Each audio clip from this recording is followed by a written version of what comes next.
Welcome to the Science of Kindness podcast. I'm your host, Dr. Chris Culver, and I'm so grateful that you've joined us today. We share real stories and give you tips, tricks, and strategies to fit kindness into your life. Enjoy and know that you are a bright light in this world. Hey there, and welcome to the Science of Kindness. I am Dr. Chris Culver. I'm the host of this podcast, and I'm so excited to be here on our first episode. Did you know that kindness lowers stress? It strengthens your brain and literally rewires how we connect with ourselves and with other people. That's the science.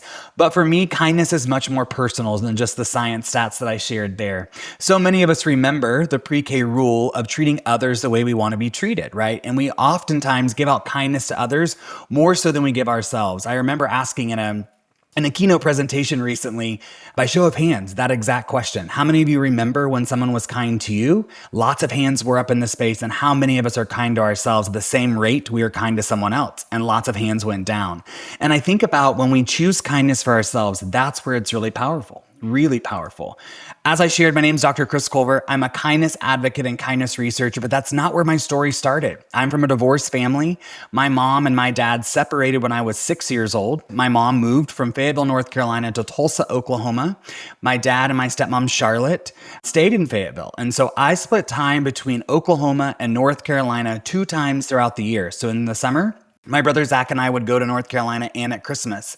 Having 4 parents was my normal. I thought that was everybody's experience. And what I realized is that wasn't. I was super grateful to have 4 parents who poured into me and provided me opportunities. And it wasn't always easy. They didn't always get it right, but I can tell you they did their absolute best.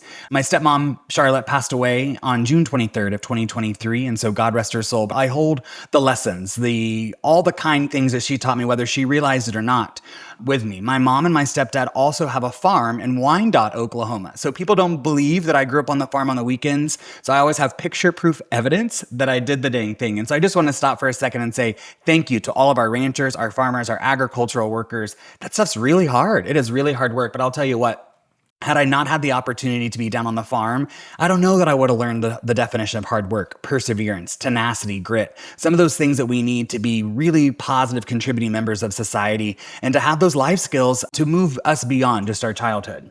As I mentioned, my brother Zach, he is 3 years younger than I am. We split that divorced family time a lot together. So we would travel back and forth, but we became close through those times as well. And I share his story with you because he had the opportunity to work in the salon of the Dallas Cowboy cheerleaders in Dallas, Texas. And I'm really, really proud of him. And I think it really just reiterates the fact that so many of us don't have to go to college to be successful. I think there's pathways and opportunities for everyone to find their lane, to share their gift, to share their light with the world. And that's the power of kindness, making sure that we're doing things that are best for ourselves. We're going to get there. But I had to get a little bit of a teaser and give some highlights of my brother, Zach. I'm also with my partner, Kelly, Dr. Kelly Forbes. We've been together for 12 years this November. That is crazy to me. He is a classroom educator, a college professor, and yes, he's running for lieutenant governor this time. So we are on the campaign trail for the next year, and it's been exciting to connect with lots of Oklahomans and lots of folks across the state. But proud of him and honored to walk that path with him. I am a former classroom educator. I'm still working at the collegiate level. I share this with you because I have loved school since I was a little kid. There are pictures of me sitting at a desk with my own nameplate. My grandparents got me a dictionary for my birthday, and my dad jokes that my 10th birthday party was literally an Office Depot. I don't know that other people have that same experience, but I knew that I was going to be a teacher from a young age. When other folks were getting toys and balls and soccer gear, I was getting pointers and globes and index cards. Like, I knew that I was going to be a teacher, although that wasn't always my path. In 3rd grade, I carried my multiplication fact cards to school in a briefcase, but my dad says that I couldn't even say briefcase, so I literally called it my ash-ate case, and I think it's so funny. And in 5th grade, I planted a tree at our school for a sponsorship in a suit and tie. And why am I telling you these stories? Because as humans, we're wired to fit in, to belong, to be seen, to be heard, to be valued, to be respected, all forms of kindness for ourselves. And as someone who's navigating divorced families, splitting time between Oklahoma, Tulsa, Wyandotte, North Carolina, it's really hard to figure out, where do you fit in? Where do you belong? Where are you seen? Where are you valued? Where are you respected? And at school, I think I found that safe space in the elementary years. And so oftentimes I was doing the most, clearly with my ash-ate case and my tree planting gear. But I think, again, I was looking for that belonging, and it's evident because in 4th grade, I had this fantastic windsuit on. fantastic. And friends, I don't understand sports ball at all, full stop. And this kid behind me had this basketball. And I asked him, I said, hey, can I borrow that basketball for my school picture? And he said, sure. And so in my school picture, I had this fantastic tracksuit on with this basketball, and I take it home, and my mom thought I made the basketball team. So friends, that is my one story highlight of being an athlete in any regard. But I share these things with you because you can see from third, fourth, fifth grade, I was searching for belonging, looking for ways to fit in, looking to be seen, heard, valued, and respected for who I am. So it would be no surprise that in middle school, as this eclectic child, that I would be bullied and picked on and made fun of, and it would continue into high school. Oftentimes rooted in shame, not wanting to own the things that happened, being tased by students, being put down, being made fun of for the way I talked, the way I walked, the way I looked, all of the moving pieces. And I share this with you today not for sympathy, but for solidarity, because there's someone who's listening to us today that is either helping a young person navigate this, who's navigated it themselves, who are navigating it right now. And I share that with you to say, I see you. I see you, and that's okay. Because here's the deal. There's somebody out there who needs your story and needs you. So keep being you, because that's what teachers told me. Teachers literally helped save and change my life.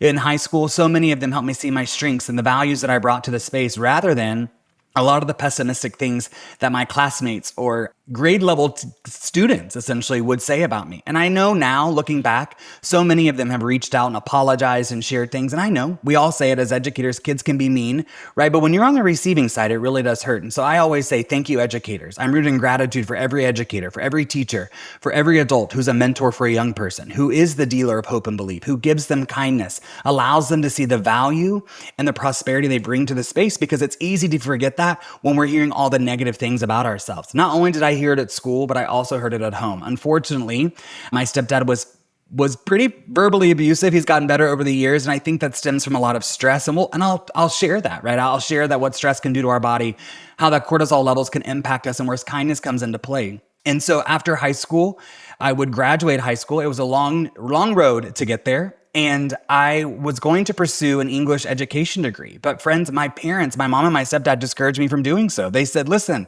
you're going to make no money. You're going to be poor. You're going to be broke. All the things that we've heard before. And essentially I was like, listen, give me my cardboard box. Give me my colored markers. I'm going to make the best of this. And so although that was my mindset, I was discouraged. And so 3 separate times I attempted to get a business management degree. But friends, I couldn't do statistics. I couldn't do macroeconomics. I couldn't do accounting. I couldn't do any of those things. And again, I share this because I know other folks may have been navigating this too. So I dropped out 3 times. 3 times I dropped out of college. But it was on the 4th try that I really started to pursue that English education degree, that I found my path. I'm not saying that it was easier. I'm saying that I knew that it was my calling. And so I would go on to graduate with my bachelor's in English education. And I would go on to get a master's in school administration and ultimately a doctorate in educational leadership and administration. I want to pause here for a second and tell you the story as getting my doctorate. In 2022, my dissertation chair asked me, hey, what kind of study are you going to do for your dissertation journey? Are you going to do a qualitative study or a quantitative study? And listen, I was just vulnerable and shared. I was scared to death of statistics and microeconomics and all of that math. Math is not it for me. Clearly, I was an English teacher. But I wanted to prove to myself that although I couldn't do statistics when I was 18, 19, 20, 21, I don't remember what ages those were whenever I was doing that, but I could do it now. And so I looked at her confidently in the face and I said, I'm going to do a quantitative study. And I successfully defended that quantitative study and graduated in May of 2023. But I'm not sure how I survived that, to be totally honest. It was a little wild and crazy, but it taught me a lot. It taught me the power of growth mindset, not being defeated, being 1% better today than I was yesterday, 1% better tomorrow than I am today. And those are all forms of kindness that we're going to get to. So I want you to know that even if you can't do something right now, you can do anything you put your mind to, and just improving every single day. I'm the former president of the Oklahoma Association for Bilingual Education. I'm a former high school English teacher. I'm a former middle school administrator. And most recently, I served as an executive cabinet level administrator in a local district here in the Oklahoma City metro area. And I walked away from pre-K through 12 education in June of 2023, and I started as an adjunct professor at Oklahoma City University, working with new teachers and new leaders going into the field of education. And I also started what I call the Kindness Tour on a mission to make kindness go viral as a kindness advocate and kindness researcher. How many of you remember, and I know this is a rhetorical question, but how many of us remember our first position that we interviewed for coming out of college, whether it be a teaching position, our first entry-level position, whether we're going to be an engineer, a mechanic, whatever it is. How many of us remember that very first interview? I remember it so well. And my first teaching interview was awesome. I felt like we had great connections. I had the job and I loved the space where I taught my first couple years of school. And I think back of getting my master's, and I said I would never get a master's in school administration. And I remember getting my master's, and I was like, okay, I'm going to be a principal. I'm going to do this thing, right? Well, friends, let me be really vulnerable with you. I interviewed way more times than I care to share about becoming an assistant principal or an administrator in a local district. More times than double digit numbers here, friends, double digits. And I was so defeated. I was like, I've gone to school. I have the expertise. I have all these things. Why is it not happening? What I realized is once I finally landed the first position was everything happens for a reason. Everything is teaching us something, showing us something. We're being guided to learn something. Should we choose to see it that way? Should we change our perspective and view that? And so my very first administrative position, I got hired 3 days before school started. I was so pumped. I was so excited. I was on cloud nine. I had waited for this moment. But friends, Bill Markland leaves us this quote that says, culture is how employees' hearts and stomachs feel about Monday morning on Sunday night. And unfortunately, that was a frequent feeling I had on a regular basis. It was so bad in this culture where I had worked. Remember, I had worked so hard to achieve this milestone. And when I got there, the culture was so toxic. The principal that I worked for, excuse my language, was a mix between Satan and Hitler. We called her Shitler. And so, friends, it was so toxic. I was waving the white flag to central office. I was like, help us, do something. And nobody was returning the call. Nobody was taking it as seriously as all of us that were being impacted by the negative work and toxic environment that we were navigating. Rooted in shame, I'll be honest, rooted in shame, I called the Employee Assistance Helpline. I had to seek the free therapy sessions. I had to go to the 6 free counseling sessions to figure out what's going on. Because what I realized is we can't control other people. We can only control ourselves. And it was in those therapy sessions, it was in those moments of weakness, in that really toxic climate and that really destructive culture that I found the power of kindness. You see, I can't control what Shitler was going to do in that situation. But what I can control is my actions, my thoughts, my perception, and how I respond to situations. That's the power of kindness. Strong people choose kindness because lifting others up takes courage and heart. And friends, I'm not talking about the easy days where it's easy to choose kindness. I'm talking about the toxic environments, the hardships, being cut off at a red light, dropping your phone, walking through water, all those hard moments where it's easy to get down, to get frustrated, and be inundated in all the negative emotions and feelings. Those are the moments. Those are the times where kindness is needed the most. And so that's what I mean. Strong people choose kindness because lifting others up takes courage and heart. And for so long, so many of us think that kindness is about making big promises, toxic positivity, and flattering people. But the reality is that's not what kindness is about. Kindness is about offering real support, giving specific praise to people, remembering the details, being honest, truly listening. The research says that when we give our most undivided attention, that's the most sacred gift we can give to someone. Paying attention, being kind to them by looking them in the eye, listening to what they have to say, but also celebrating others' wins, standing up for others, and acting with empathy. I share this with you because my dissertation research showed that in order to maintain retention and to motivate employees, individuals need relationships, trust, empowerment, autonomy, recognition, clear and transparent in communication. And when you break down those factors, those 6 factors, or what I call the 5+1 framework, they all tie back into kindness, those exact same things that we were talking about: support, praise, trust, autonomy, listening, empathy.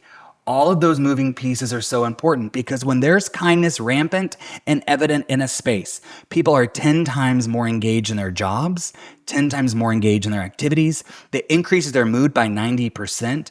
As humans, we're wired to belong, as I mentioned earlier in this episode. And when there's kindness evident in the space, there's belonging fostered by 80%. And friends, kindness is good for the doer and the receiver, but also the observer. When someone sees, receives, or gives kindness, They are 75% more likely to give out kindness to other people. And it reduces stress by 28% and it increases motivation by 50%. I share these alarming statistics with you because here's the deal. Kindness isn't delusional. Kindness isn't one more thing. Kindness is the thing.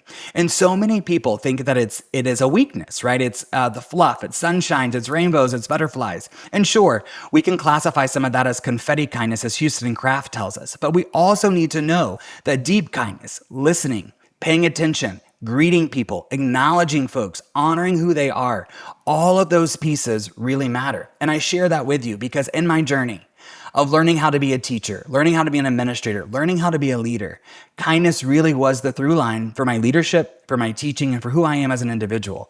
Kindness not only saved my life and changed my life in those dark days of 2019 and again in 2023, but in 23 I chose differently. While the culture was toxic, the leadership was toxic, I chose myself and I chose to walk away because what I realized is I can't control those individuals. All I can do is choose myself, choose my thoughts, choose my actions. And when I choose kindness, when I'm kind to my mind, when I say things to myself that I would say to somebody else, that's where it all matters. What do I mean by that? I was working with an educator in Florida not too long ago. She vulnerably shared she was in her car and she was beating herself up in front of her daughter, and her daughter interrupted her and said, "Mom, if I were to say those things about myself, you would be so frustrated. You'd be so angry." So she said, "Mom, you can't say those things about yourself." And I echoed her daughter. I said, "You can't. You've got to be kind to your mind." So hear me, friends. If you wouldn't say it to a friend as you go throughout the day, as you go throughout the week, as you go throughout your life, please don't say it to yourself because you're worthy of all the love and light. We need your gift. We need your light here in this world because kindness isn't about being nice. It's about making sure that we create spaces where everyone is seen, heard, valued, and respected. As a leader, I made sure I had an open door policy. As a motivational speaker, as a kindness advocate, and as a kindness researcher, I am intentional to make sure I'm listening to folks, hearing what they had to say, affirming their value, right? And I think about all of us in our respective spaces where we work or where we serve or where we lead or where we work with children or whatever it may be that we do. And here's the deal. When you show up as your authentic self, you smile, you greet people with their name. When you let people know that you are glad they are there that day, all of those things may seem minuscule to you, but they signal belonging cues to somebody else. Let them know, hey, I'm safe here. I'm trusted here. Right? And as I look back on my own journey from my childhood through my middle school years to my high school years to my educational career and even where I am now, we all want belonging. We all want connection. We all want compassion. Those are all forms of kindness. So kindness isn't the rainbows, the butterflies, the sunshines, the cookies, all of those things. And while they're a part of the kindness metric, the deep kindness that we're looking for, those belonging cues, the empathy, seeking to understand, ask questions, and assuming positive intent. I think back to my childhood. I think back to working with Schittler, and had those things happen, would the dynamic have changed? Would those things have changed? And when I tell you, I don't know, I really mean that. But what I can tell you is I reflect back after all those interviews that I had as an administrator to finally land my first administrative position. If you remember, I shared that I think everything taught us something, or every experience is teaching us something. And sure, in the moment, 2018, 2019, 2020, I didn't see that. I didn't see it. I'll be vulnerable. But as I stepped out in 22 and 23 and I was looking back and I was wrapping up my dissertation journey, I realized, had I not landed that first administrative position, had I not worked with that principal who was incredible at logistics, but terrible at relationships, had I not had that experience, I don't know that I would have dove into my dissertation research. I don't know that I would have ever called the Employee Assistance Helpline. I don't know that I would have found the power of kindness the way that I did, or the science of kindness. And so when I share this with you vulnerably, I want you to know you're not alone. Whatever you're going through today, we are all navigating things that are similar because we all have an invisible backpack. May we operate with grace. May we operate with compassion. May we operate with empathy, assuming positive intent, asking questions, and knowing that we are greater than great. And so I mean this. If you didn't wake up today saying you're greater than great, I hope you look in your mirror today as you're driving, in the bathroom, wherever it may be. Look at yourself in the eyes for 5 seconds. Say, I am greater than great, and I'm doing my best. Because here's the deal. We have the power to choose. Choosing to be kind, especially when life is tough, when life throws lemons, when life is lifing, as we like to say at the university. When you choose kindness during those times, that's where you show strength and your character and purpose. And so my journey hasn't always been easy, but I'm passionate about the science of kindness. I'm passionate about sharing what kindness can do for you, what it can do for me, what it can do for our world. And I'm on a mission with this podcast, with the blog, with all the things that I have going on to make kindness not one more thing, but the thing. So I hope you join in. I hope you enjoyed our first episode of The Science of Kindness, getting to know me. And I'm excited to continue this journey with you, sharing more around the science of kindness. Tune in, make sure you turn the bell on, subscribe, follow, turn on all the alerts, all the things. If you're looking for more information, be sure to check me out. I'm on all social media channels at Dr. Chris Culver. You can also find my website, www.drchrisculver.com or www.orangesparrow.org. It's been a joy to share this space with you. As I always say, if you can't find the light, be the light. And sometimes the light you're looking for is the one that you carry on the inside. Know that I'm grateful for you. I'm rooting for you. And from the bottom of my heart, I love you. Have an amazing, amazing day. The Science of Kindness podcast is hosted by Dr. Chris Culver. Our editor is Billy Mark. Our executive producer is Jake Doberens. This podcast was created in conjunction with Theophany Media.